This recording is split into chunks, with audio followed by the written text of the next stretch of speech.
pemuda tersesat daripada smart people. Lebih smart pemuda tersesat ketimbang suatu. Pertama, terimalah perbedaan.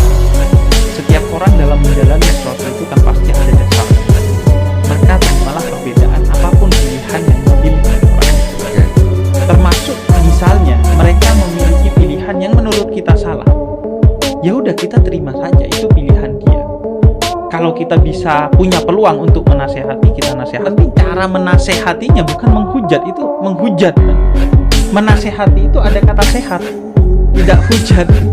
Jangan sakit cara menasehatinya. Bil hikmah wal mau'izatil hasanah, kata Quran, dengan cara yang baik dan bijaksana. Wajadilhum billati hiya ahsan. Kalau harus berdebat, berdebatlah dengan cara terbaik, bukan cara baik. Bahkan Quran bilang cara terbaik. Nah, maksud gue gini. Pertama, menerima perbedaan. Pilihan orang itu kita hormati, apapun pilihannya. Pilihan beda agama aja kita hormati gitu. Coki aja memilih untuk tidak memilih agama aja saya hormati gitu. Nah, kemudian yang kedua, yang penting adalah gini, kita diajarkan oleh Quran untuk tidak benci berlebihan dan tidak cinta berlebihan. Dalam Quran, misalnya surah Al-Maidah, Allah ajarkan bagi kita agar tidak berlebihan. Kata Allah gak suka yang berlebihan. Al-Maidah 87. Karena gue gak bisa membungkam banyak mulut orang, tangan gue cuma dua, gue menutup aja telinga atas sesuatu yang menurut gue bertentangan atau keluar dari idealisme gue. Misal orang itu kalau gak minta untuk disembuhkan, kan gak mungkin psikolog bisa menyembuhkan. Begitu juga dalam agama, kalau gak diminta, kita ngasih bukan pada waktu yang tepat, yaitu saat dia minta, itu justru akan kontraproduktif. Lo harus dalam itu, lo gak bisa hanya bilang haram, gak bisa. Lo harus menyelesaikan masalahnya. Misalnya gue kasih contoh gini, ada satu orang datang kepada Nabi, celaka saya, kenapa? Kemarin pas saya puasa siang hari saya tidur sama istri saya. Kemudian kata Nabi, ya sudah, kamu bebaskan budak, saya gak punya budak. Ya sudah, kamu ganti puasa 2 bulan berturut-turut. Boro-boro 2 bulan, sebulan aja jebol sehari. Kemudian kata Nabi, ya sudah, kasih makan orang miskin. Saya miskin Nabi. Ya sudah, Nabi dapat hadiah nih, kamu kasih ke orang miskin. Ngapain nyari saya miskin? Ya sudah, ini dimakan sama orang itu dan selesai kafarah puasa. Nah, hukum ditegakkan tapi solusi dicari. Nah, kita sering begitu, hanya menegakkan hukum, nggak nyarikan solusi. Ketika ada orang buka jilbab, histeris, dihujat. Ketika ada Deddy Corbuzier masuk Islam, euforia, berlebihan, semuanya berlebihan, dan yang berlebihan itu jelek. Tapi misalnya begini deh, batasan aurat. Ada orang yang meyakininya bahkan berjilbab yang cuman menutup rambut itu kurang, tapi harus menutup semuanya kecuali mata. Jadi kita juga, bagi sebagian orang yang berbeda dengan kita, yaitu bermasalah. Jadi maka di tengah perbedaan ini, maka kita enjoy aja. Termasuk perbedaan antara yang salah dengan yang benar. Nabi kan begitu.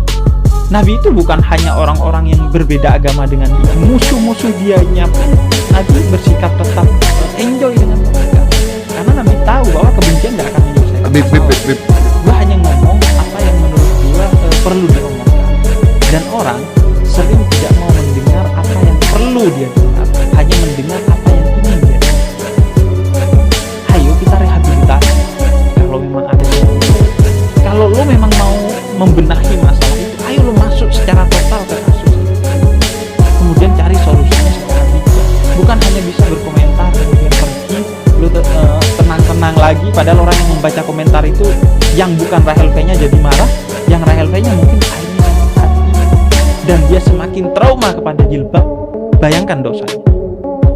Makanya gue dari dulu mengadvokasi agar orang itu mendorong yang dijilbabkan itu berbarengan antara hati dan tubuhnya, agar dia itu ketika berjilbab karena pilihannya secara berdaulat dan dia sadar bahwa itu yang terpenting.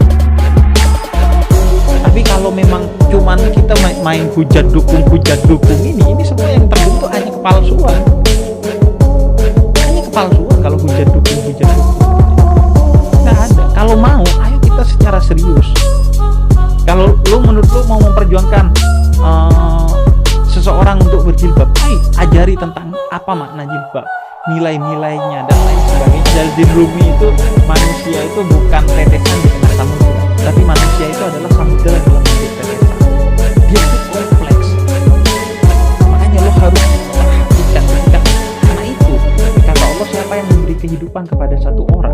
dia seperti menghidupi seluruh manusia. Karena memang beratnya mengubah seseorang. Artinya memberi kehidupan bukan hanya secara fisik. Orang yang sudah stres, yang kehilangan makna, kemudian lu kasih kehidupan lagi sehingga dia semangat lagi, itu berarti memberi kehidupan. Kalau bukan satu warga negara, satu agama, sama manusia. Kalau bukan manusia, sesama makhluk Allah, kita dididik untuk menerima perbedaan itu. Termasuk juga perbedaannya, karena pertama perbedaan bisa jadi gak dua-duanya salah atau dua-duanya benar. Bisa jadi salah satu, perbedaan itu tidak mesti salah satu di antaranya benar. Iya dong, gua tulis 6 di sini. Om Deddy pasti baca 9, hanya perbedaan perspektif saja. Bisa jadi yang satu salah, yang satu benar. Nabi Sulaiman dan Nabi Daud di Quran dikisahkan bahwa salah satu benar, salah satu salah di tengah perbedaan. Tapi kata Allah, ilmu dan kebaikan aku berikan kepada keduanya. Kenapa? Karena mereka tidak saling menghujat di tengah perbedaan. Mereka tetap saling mencinta. Kita dididik di tengah perbedaan itu, meskipun kepada orang yang satu salah satu benar, kita harus tetap saling mencinta. Atas benar salah hitam putih itu adalah kebaikan, cinta kasih. Makanya gue sering bilang bahwa cinta itu gak punya agama, tapi semua agama punya nilai cinta. Gue misalnya sama pendeta Yeri Fatih Nasarani jelas beda, dan menurut gue dia salah agamanya. Ya iyalah, kalau gue gak menganggap agamanya salah, gue gak akan di Islam, gue akan hijrah ke Protestan. Tapi di atas itu gue saling mengasihi, saling mencintai tanpa melihat agamanya. Emang membantu orang lain bukan hal baik menurut Protestan? Sama menurut Islam. Membantu orang lain malah hal baik. Maka mari kita bekerja sama dalam kebaikan. Fastabiqul khairat, kata Quran. Mari bekerja sama dalam kebaikan. Jangan berpacu dalam kebenaran. Jadi kebenaran itu masih berpacu dalam melodi saja. Kalau memang sesuatu itu, debat itu merupakan sesuatu yang dibutuhkan dan baik, gue iya berdebat. Tapi masalahnya bukan itu yang dibutuhkan. Gue juga dalam beberapa obrolan dengan pendeta Yeri Fatih Nasarani yang ngobrolin soal agama. Tapi ya tentu tidak dalam konteks ingin saling menjatuhkan atau ingin transfer main pendeta Yeri masuk ke saya atau saya masuk ke mereka. Itu saling mempelajari. Silahkan berdebat dalam soal kebenaran, tapi harus lingkupnya adalah akhlak. Jangan sampai perdebatan itu membuat lo jadi tidak baik kepada dia.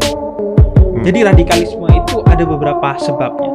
Gue mengacu aja ke Khawarij. Radikal pertama dalam Islam itu adalah Khawarij. Khawarij ini muncul sejak di zaman Nabi. Ada satu orang yang kemudian ketika Nabi membagikan harta rampasan perang, kata orang ini, Dzul Khuwaisirah namanya. Nabi, kamu gak adil. Kata Nabi, celaka kamu. Kalau saya aja kamu bilang gak adil, terus siapa manusia yang adil di muka bumi? Kemudian dia pergi.